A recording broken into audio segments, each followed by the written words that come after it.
start because I do want to get into the bombshells that were dropped today. And Mike, we've got some work we're going to do with you on Jeff Clark and some other things in a moment. But I just want to go, Grassley, the man, better than anybody. And people in the Senate right now are a little put off because President Trump kind of went off on him about the blue slips. And once again, I don't think President Trump's being I don't think he's being properly briefed on this issue with the blue slips, but he went off on Grassley. But Grassley showed what a bulldog he is. 3 years, and you know how relentless he can be. 3 years to basically get declassified the Durham Annex or Appendix, which has got so many bombshells in it for Hillary Clinton, Brennan Clapper, the whole crew. Tell us about Grassley, the man, sir. I worked for Senator Chuck Grassley twice. I opened his mail right out of college, and then I was his chief counsel for nominations on the Senate Judiciary Committee 17 years later. I talked to Senator Grassley yesterday. I talked to him today. He is the same man he has been for, 65 years in politics, and he's never lost an election. He is dogged, he is determined, he is principled, and when he says he's going to do something, he's going to do it, as we just saw with his release of these Crossfire hurricane records. When I've been coming on your show, Steve, and we've been talking about how the Mar-a-Lago raid was to get back these damning Crossfire hurricane records, and then the subsequent lawfare was to try to shut up, to bankrupt, to imprison, to even get President Trump killed, it's because of these Crossfire hurricane records. This is the biggest scandal in American history. And when I have been saying on your show with you for 3 years that these lawfare Democrats better lawyer up, this is what I mean by this. These records that are coming out show that President Obama, Vice President Biden, Hillary Clinton, the CIA, the Justice Department, including the FBI, they made up the Russian collusion hoax. They made it up to help Hillary Clinton's campaign and to destroy President Trump's campaign. And when they failed, they tried to destroy his presidency. When he declassified these Crossfire hurricane records and tried to get him out before he left office in 2021, they've tried to destroy him. This is all coming out. This is all an ongoing criminal conspiracy against rights, or at a minimum, much, much worse maybe, under 18 U.S.C. Section 241. I promise you that people are going to go to prison. So that's going to happen. Nobody is above the law. Presidential immunity for Obama may apply while he's in the White House. It certainly does not apply to President Obama when he's continuing to cover up a criminal conspiracy as the former president after he left the White House. And I think President Trump made a big mistake in his first term by not prosecuting Hillary Clinton. And I don't think they're going to make that mistake this time. We're going to go to break. You know Grassley, you know how dogged he is. People I know in the intelligence area, investigative area, and Natalie's going to join us here in a moment, have said, hey, this beyond a shadow of a doubt, we can move very quickly. Do you believe what you've seen so far, and the reason Grassley was so dogged on this, is that the Mar-a-Lago raid now, you feel pretty comfortable with what you originally said, that the Mar-a-Lago raid had nothing to do with President Trump taking some classified stuff from the archives. It was all about going down and either getting information away from him. You think that this supports what you've seen so far, and this declassification supports that? 100%, or I wouldn't have said it. I've been saying this for 3 years, and my nearly 5,000 media hits supporting and defending President Trump, and many of them on your show, Steve. And I know I'm crazy. I'll fully concede that, but I'm almost always right, and I know I'm right here. Okay, we're going to take a short break. Natalie Winters is with us. She's drilled down on what's been released so far. Mike Davis is going to stick with us. Also, Mike Davis had an event last night about confirmations. This is what Mike Davis's gig for us in the first term was to do this.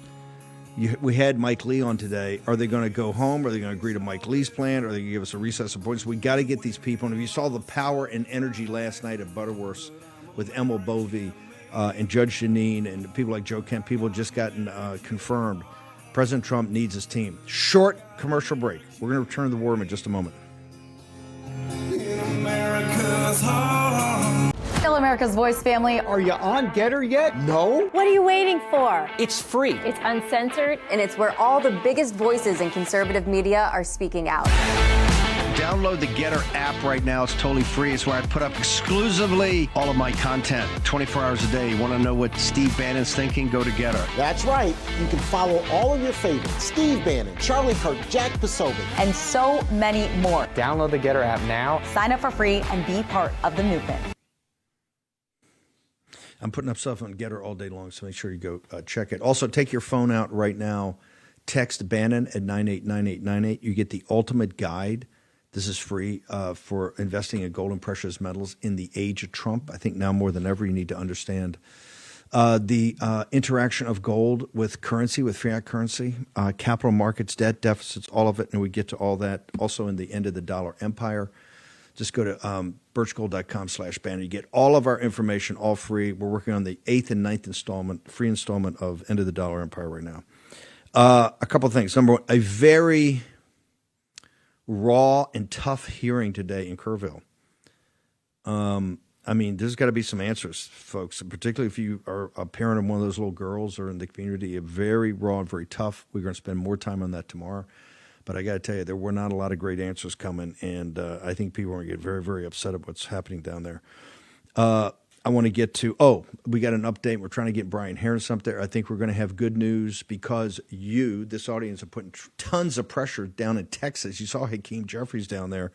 And by the way, did Hakeem Jeffries go full Tea Party on us? Did Hakeem Jeffries use the quote that when the government fears the people, there's liberty? Hakeem, my man, get him a Gadsden flag. What the hell? Whoa, bro. I love that. Incredible. Hakeem Jeffries quoting the kind of the Tea Party mantra. When the government fears the people, there you have liberty. Right on, man. That's not too shabby. You see what happens when you start redistricting? You start getting down there and making things right. They start freaking out. Good news on that. Mike Davis. First off, on you're in charge of confirmations. Last night, the energy at Butterworth, I think, even including the inauguration, it was probably the best event I've seen because of the level of people, senior people, but it were people getting confirmed. Trump's team is coming together.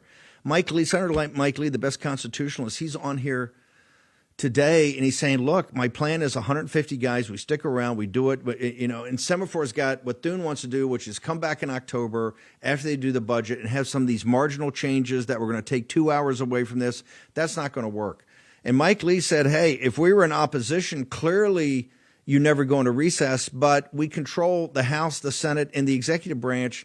It would besmirch President Trump if we didn't actually work it out to go on to actually go in recess and let these be recess appointments. And then over the year, he says they would go all the way to 26, to the end of 26. And in that year or year and a half, you would work on actually taking through the confirmation process.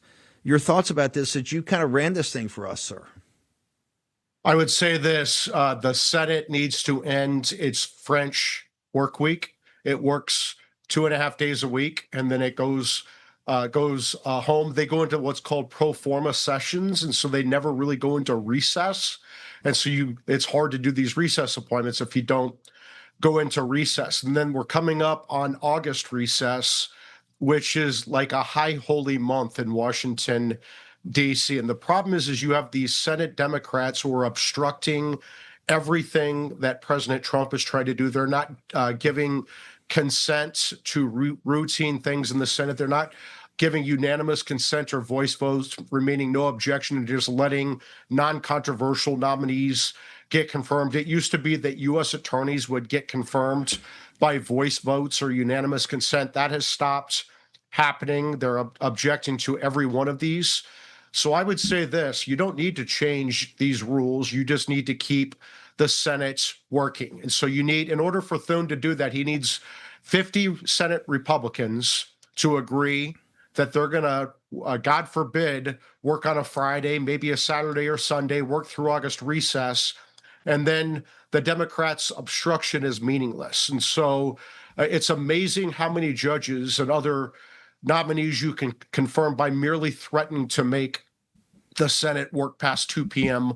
on Thursday. So that's what they need to do. Just make the Senate work, get 50 Senate Republicans to go along with this, and then we'll get these people confirmed. But the problem is if that Senate Republicans want to go home as well, so Thune can't get them to agree to stay in over the weekend, stay on a Friday, stay in over the weekends, stay in August recess and work. And so that's where the Article 3 project steps up with the War Room Posse. If you go to article3project.org, article number 3project.org, and you click on Take Action, one of the action items is calling both of your home state senators, emailing them, tweeting at them, social media, and telling them to work, to stay in session and work and get these nominees confirmed. That's how you get through this obstruction. It's the top right one there. The top right, it says, tell the Senate to stay in session and confirm President Trump's nominees.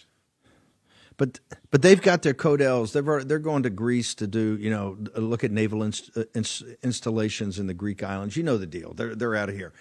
What is it? It's Thune's call. He's saying they don't trust President Trump. I understand if we're in opposition to Biden or if the Democrats control the Senate and they're in opposition. I got it. You don't go into recess, technical recess. You stay pro forma, and the reason is you don't want them to have free reign to do what they want to do on these appointments. What is the logic? Since and we've bombarded them and we continue to do it, they're not going to stick around. It's a high holy month and they're out of here. What is about Thune just saying, okay, we're going to go into recess and have at it, sir? That's a good question. I have to go back and remember this. I think going into recess requires 60 votes in the Senate. They don't have 60 votes, obviously, but the issue is that just keep these people in session, right? Until it's like they want recess, but they haven't done their homework. They haven't earned recess. Recess is for kids, right? These senators need to do their job, and then they need to confirm President Trump's nominees. If they confirm President Trump's nominees, then like good kindergartners, they can go on recess. Okay, sir. We're going to continue to track this because tomorrow's supposed to be, today was supposed to be, but I think tomorrow's going to be the last day. We still got time to make calls. Go to Bill Blaster, Article 3. Let's light people up. You're having an impact. I know we're having an impact because we've got great news coming out of Texas that we're going to get Harrison up here as soon as we can. Mike Davis, last thing, Jeff Clark, the great warrior, he was there last night doing a magnificent job. But they're still coming. I tell people, hey, if you think this fight's over, you couldn't be farther from the truth. If we don't get those seats in Texas and in Florida and Hakeem Jeffries comes speaker, impeachment's going to roll, indictment's going to roll. They're just trying to destroy Rudy Giuliani and Jeff Clark even as we speak. What happened to Jeff Clark today? And when Mike Davis puts out a tweet saying, okay, time to go to war, what do you mean? I said this is BS, and I didn't use BS. I used a more Mike Davis term for it, and I said this is time to go to war. What they're doing to Jeff Clark is un-American. He was a Justice Department official.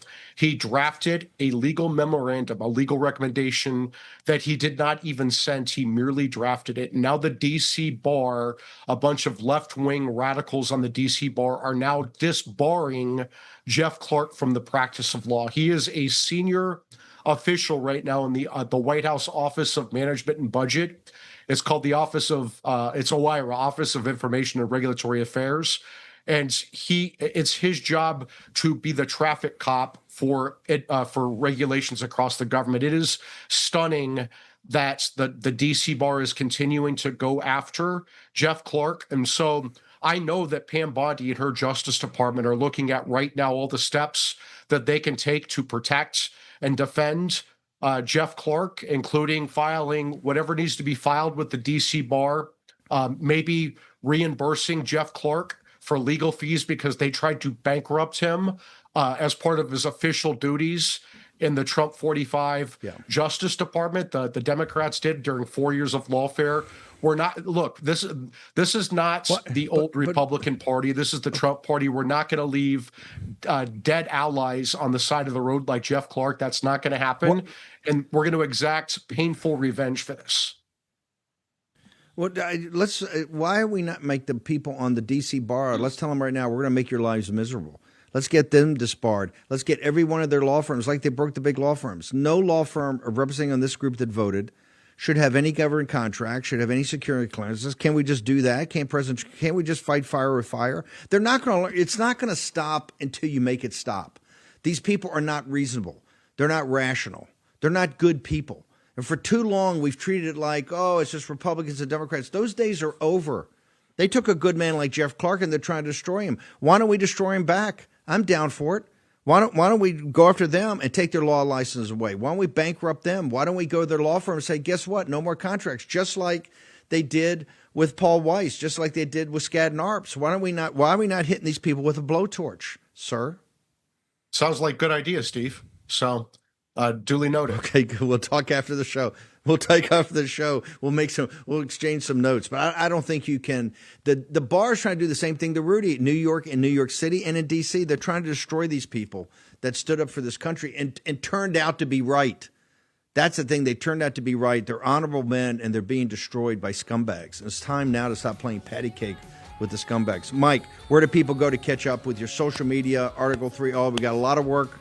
We're grinding on appointments, confirmations, redistricting, recess, all of it, sir.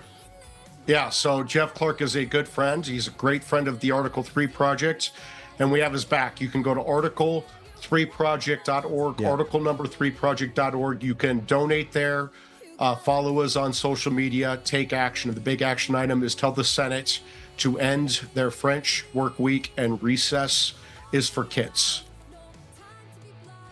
Thank you, Mike Davis.